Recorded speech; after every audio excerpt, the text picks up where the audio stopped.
दोस्तों चलिए शुरू करते हैं। भाई क्या सोच है रे तेरी, मानना पड़ेगा। ब्रेकअप हो गया उसका।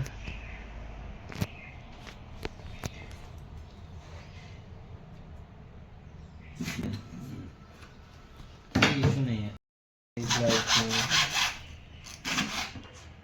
ऐसा लड़का नहीं हूँ मैं।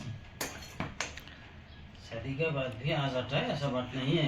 फोन करना मत छोड़ो उसको, वो बेचारी कितना तड़प रहा है, कैसा करता है, बहुत पाप लगेगा। बहुत तेज हो रहा है, शादी होके बहुत तेज हो रहा है।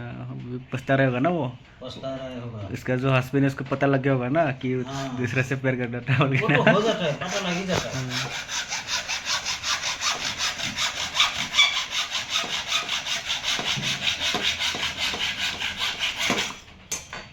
दूसरा को झूठा खिला दिया, खुद पहले खा के हाँ, दूसरा को खिला झूठा खिला दिया दूसरा को। क्यों ऐसे सच पड़ दो ना, आजकल याद नहीं आता है।